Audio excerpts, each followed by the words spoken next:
This is Super Yacht News with Yves Sisman.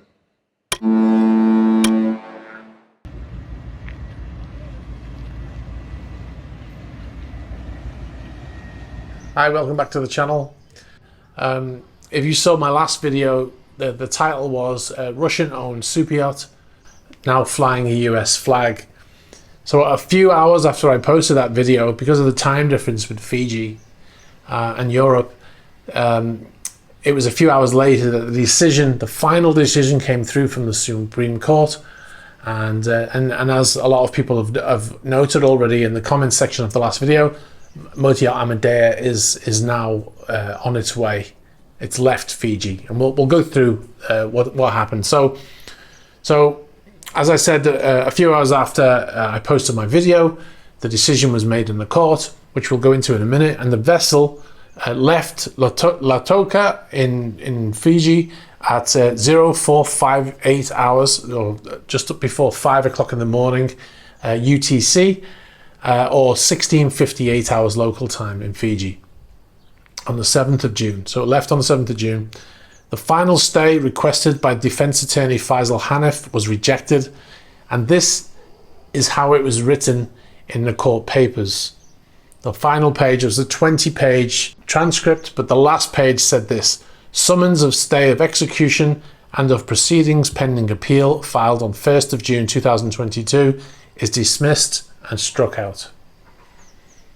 And that was from the President of the Supreme Court of Fiji, Justice Kamal Kumar. After that decision was made, about an hour later, the vessel has slipped its lines and sailed slowly out of the port. As you can see here from this video footage, which was filmed by the Fiji Sun, I think it was streamed live to Facebook, and you can see the vessel leaving slowly and heading on its way. So the vessel is now heading northeast, and apparently seems to be heading back the way it came. All that time ago, when the vessel headed from Manzanillo, Mexico, down to Fiji. Well, they seem to be headed in the same direction now. It's hard to tell. It's too early to tell really where the vessel's going. Don't know the fuel situation on board. Don't know whether they bunkered in Fiji, because we already know that vessel can do that trip back to mainland US in one trip without refueling, assuming it's full. Now, it's possible that the US have an idea of taking it to a military base and filling it with fuel, possibly Hawaii. But like I said, it's far too early to tell where the vessel's going. The destination in AIS just shows XXXX. For obvious reasons, the US government or the US officials on board don't want to broadcast their destination while they're in the Pacific Ocean. But stay tuned for updates, and I will bring them to you as and when I have them. Okay, I'd like to address a few questions, recurring questions that keep coming up in the comments section, because there are so many of them. It's not worth me or anyone else's time in trying to answer them separately. So there's just 3 questions here, and you'll see why I've brought them up if you've been reading the comments. So the first one is, it's not good. Obviously, going back to the title of the last video, Russian-owned super yacht now flying the US flag. And it says it's not a Russian-owned yacht flying a US flag. The US flag means it's a US yacht. Well, not quite. The vessel doesn't belong to the US government yet. They just have custody of the vessel right now. And obviously, if the US government are sailing the yacht under its custody, then they're going to fly it under the US flag. So the vessel does not belong to the US yet. It's just in their custody. The next question was, what are they going to do with the yacht? Well, assuming that they do eventually get the forfeiture case completed and the vessel becomes the property of the US government, President Biden has talked about selling the yacht and using the proceeds to put towards Ukraine, either the war effort or rebuilding of Ukraine. And each yacht that they take, that they're going to do the same thing with. So that's the plan.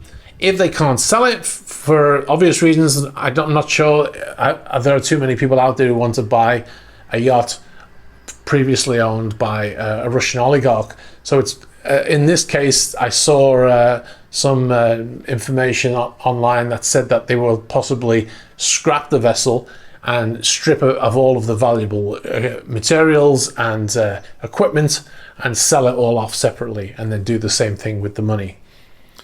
And the last question was, how can the US just take it without any court case? It was stolen by the US. Well, if you're putting that comment in that video, you clearly haven't been watching my channel for the last 2 months, because this vessel has been stuck in Fiji since the 13th of April. It's now June. And the vessel has been, and there's been one court case after another, appeals, stays. So there's been a whole procedure all the way up to the Supreme Court of Fiji, and this was just to prevent the vessel from being taken back to the US under US jurisdiction. So, and it's not over yet. So like I said, the US don't own this yacht yet. They have custody of it. Now they have to go to court in the US, and they have to convince a court that the vessel was, or part of the vessel, you know, like a percentage of the vessel was gotten through, was it ill-gotten gains, as they say. That money that was got illegally was used to finance this vessel. Now the US government has to prove that in court.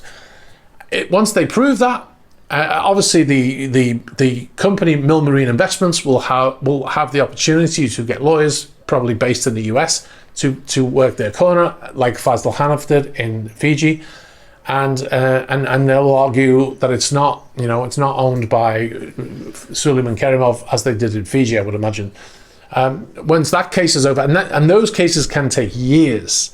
Now there was talk through the US Department of Justice saying that they have, or the US government have changed the laws to make it easier for them to take these vessels in these situations, but they still do have to prove that in court, I believe.